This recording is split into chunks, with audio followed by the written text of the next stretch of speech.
Madame la ministre, je sais que l'innovation est un sujet qui vous tient particulièrement à cœur et que vous ne cessez de vanter les mérites de notre pays sur le plan du numérique, la French Tech étant sans doute le fanion emblématique. Et c'est avec plaisir que je vous cède à présent la parole. Merci.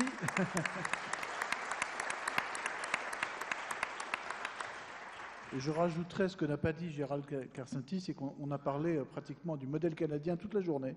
Donc oui, allez-y, je vous en prie.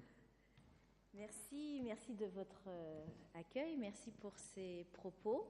Bonjour à tous, je suis très honorée d'être parmi vous cet après-midi, très honorée parce que vous participez à l'économie de notre pays et vous participez au quotidien à essayer de convaincre les leaders internationaux de l'attractivité de la France.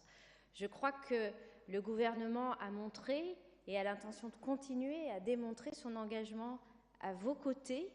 Nous sommes désormais dans une phase où la France assume totalement son rôle de 5e puissance économique mondiale dans une économie qui est internationalisée et où on sait que la question de l'attractivité qui passe par la compétitivité coût, bien sûr, mais aussi la compétitivité qualité est aujourd'hui sans doute la priorité numéro 1 de notre politique économique.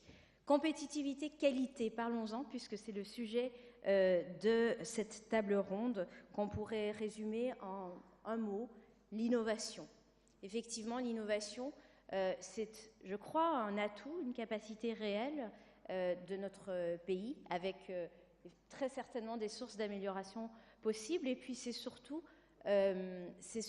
une solution pour la France et pour l'Europe dans cette compétition internationale toujours plus accrue. Alors nous faisons beaucoup en matière d'innovation et c'est vrai qu'il y a un certain paradoxe entre l'ampleur, l'étendue des dispositifs d'action publique mis en place et puis les réalisations concrètes sur le terrain, dans les territoires, dans les entreprises et la perception en France mais aussi peut-être surtout à l'étranger de la capacité de notre pays à s'inscrire dans cette démarche d'innovation. Les dispositifs, vous les connaissez, j'aimerais ici les citer de nouveau, tant je crois qu'ils jouent un rôle absolument crucial dans les mécanismes d'innovation.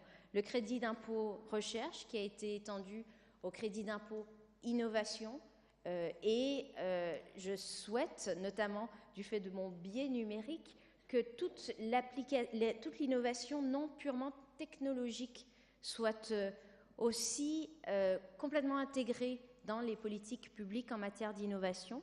Nous avons parfois de la difficulté, du fait d'une tradition d'ingénierie technologique forte en France, à appréhender cette innovation nouvelle, plus servicielle et moins technologique, qui fait souvent la force d'écosystèmes numériques à l'étranger. Je vous donne un exemple. Lorsqu'une start-up demande à bénéficier du crédit d'impôt recherche et qu'elle a dans le jury chargé d'examiner son dossier des chercheurs qui travaillent depuis des décennies sur l'atome, forcément, le dialogue est plus compliqué. Et donc, nous cherchons avec Emmanuel Macron, mais avec un soutien très appuyé du président de la République et du Premier ministre, d'abord à simplifier le dispositif d'accès au crédit d'impôt recherche et à le rendre plus accessible aux entreprises qui font de l'innovation dans toutes ses formes. Le statut de jeune entreprise innovante, qui est un succès, je rencontre tous les jours des entreprises qui en bénéficient, et ces deux dispositifs additionnés, CIR et JEI, je crois, placent la France parmi les pays les plus attractifs en matière de soutien public à l'innovation industrielle et économique en Europe. Nous avons des pôles de compétitivité qui sont nombreux, qui sont spécialisés, avec lesquels les services de mon ministère travaillent en étroite collaboration pour donner une orientation stratégique aux domaines que nous souhaitons soutenir en priorité. Je vous donne un exemple. Tout récemment, j'ai lancé les Challenge Big Data avec Cap Digital, qui est un pôle de compétitivité à Paris, pour aider les entreprises, grands groupes et plus petites structures à se mobiliser autour des enjeux des méga-données. Nous avons un programme d'investissement d'avenir qui est un budget qui pèse, surtout dans le contexte économique actuel, qui permet là aussi de cibler certaines actions avec l'accompagnement que produit BPI France, qui aujourd'hui, la Banque publique d'investissement, est aussi une marque de fabrique toute française, un choix qui est assumé, mais qui est devenu un acteur incontournable de l'accompagnement de l'innovation dans les territoires. Il y a les plans industriels qui sont en train d'être revus. Vous êtes nombreux dans cette salle à y avoir participé. Ils ont permis de fédérer les acteurs industriels, là aussi grands groupes et plus petites structures, autour de secteurs stratégiques. Pour ce qui relève du numérique, je pourrais citer là encore le big data, les objets connectés, la cybersécurité, le cloud ou informatique en nuage, la e-éducation, la e-santé, autant de filières que nous voulons soutenir parce que peut-être que la France et l'Europe, de manière générale, a eu du mal à entrer dans le train du numérique et de l'innovation dans la dernière décennie. Et la vitesse et la capacité à muter qui émanait des États-Unis et de la Chine essentiellement nous a prises de court, il faut le dire comme c'est. Aujourd'hui, les plateformes numériques de services, les OTT, les over the top, sont ultra dominants dans l'économie mondiale. Il s'agit de ne pas rater le second train de l'innovation. Et ce second train, je crois, qui doit être pris par le renouveau industriel. Et c'est là que l'Europe a à faire entendre sa voix.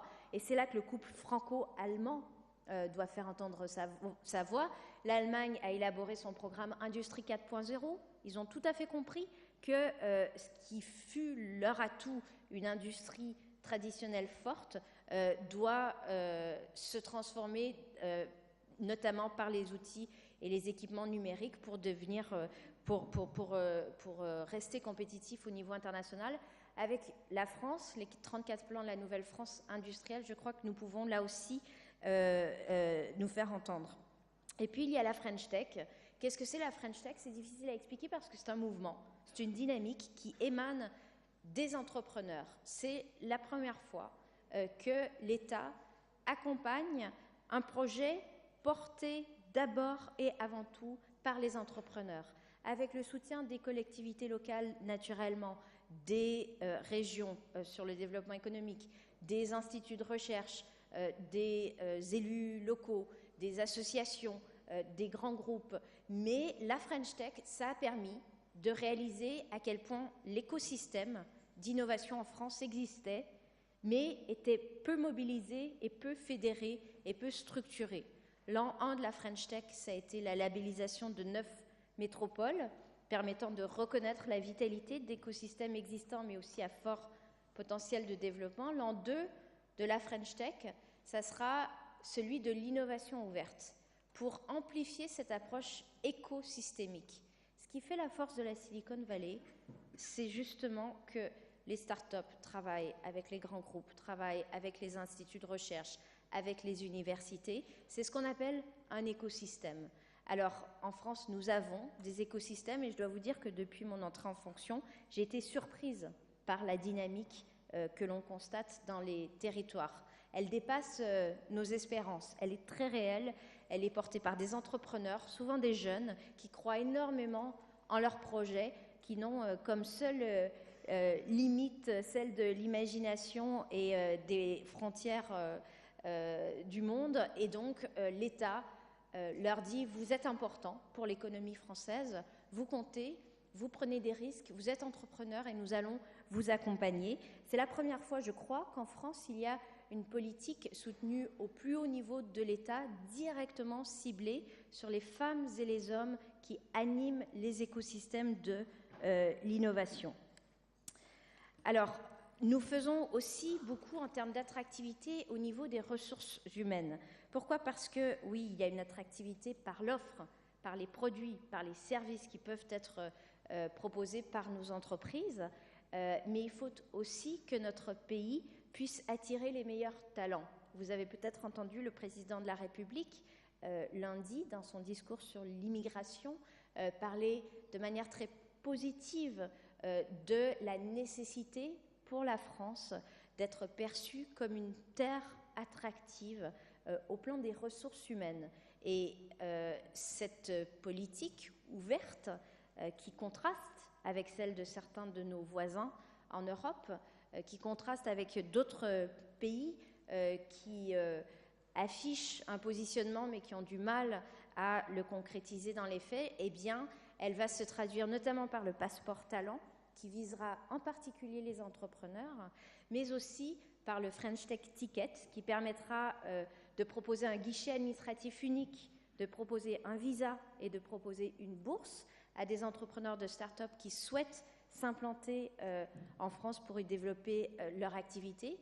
Et puis elle se décline aussi dans des dispositions qui sont contenues dans le projet de loi sur l'activité et la croissance défendu par Emmanuel Macron concernant les possibilités d'options d'achat qui sont données aux salariés et concernant les actions gratuites. Pourquoi ? Parce que aujourd'hui, les formes de rétribution, de rémunération, elles ne passent pas uniquement par le salaire et que pour pouvoir attirer en France, il faut décliner des dispositifs qui permettent à l'ensemble des salariés, notamment ceux qui travaillent dans des plus petites structures, de bénéficier du succès de la création de valeur de leur entreprise. C'est tout l'esprit des dispositions concernant les actions gratuites et du financement de l'innovation de manière plus générale. J'aurais pu vous parler de l'épargne salariale, j'aurais pu vous parler de la réorientation de l'épargne, notamment des caisses de retraite complémentaires, tout cela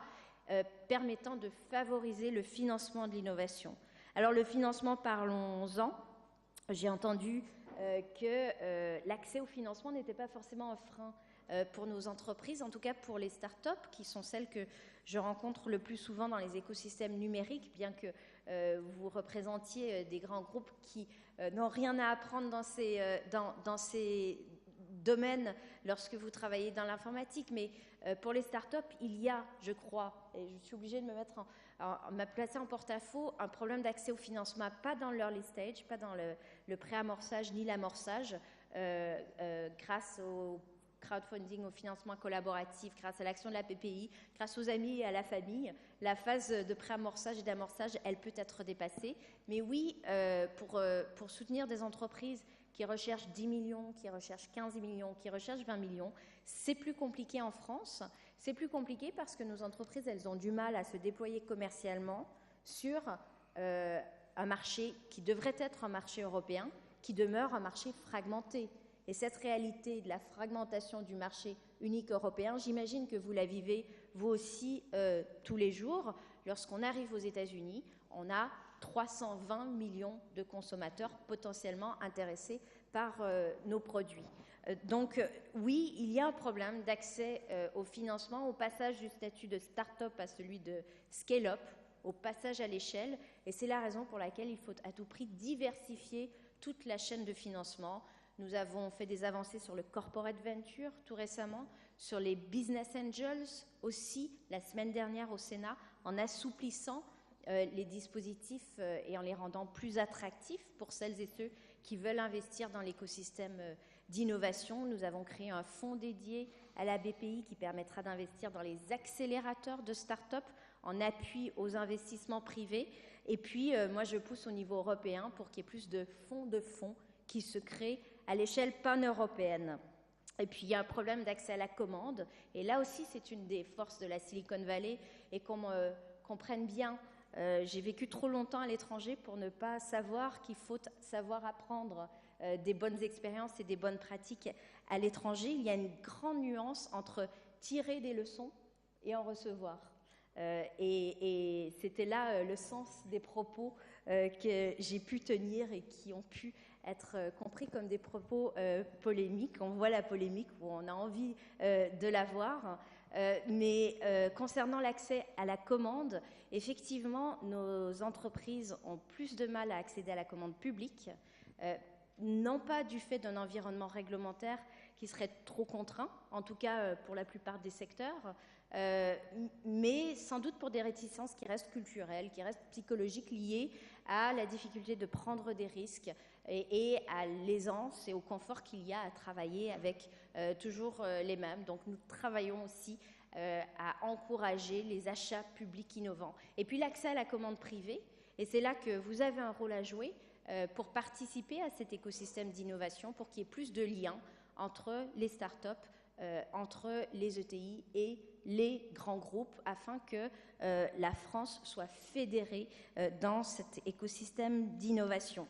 Voilà, j'ai déjà beaucoup parlé, mais j'espère que mes propos ont pu traduire la volonté qui est celle de ce gouvernement de faire tout ce qui est possible pour soutenir l'innovation en France, pour aussi peut-être aller à l'encontre d'une perception un peu trop facile, un peu paresseuse, qui est celle d'un pays qui se résumerait à une taxe sur les salaires à 75%, à une affaire Dailymotion qui, somme toute, est restée sans grandes conséquences. La réalité de la France, c'est celle d'une France qui innove, c'est celle d'une France qui accueille les investisseurs étrangers, et les retours de terrain dont on me rend compte sont très bons. Les investisseurs étrangers savent apprécier les atouts, les compétences en particulier de nos ingénieurs, et je reste naturellement à votre disposition pour essayer d'aller plus loin encore si c'est possible, mais je crois que cette bataille de l'opinion, nous sommes en passe, disons, de commencer en tout cas à la remporter. Je sens que, je ne sais pas si le vent tourne, mais il y a un frétillement de brise, et je compte sur vous pour tenir le même discours et pour nous encourager. Merci.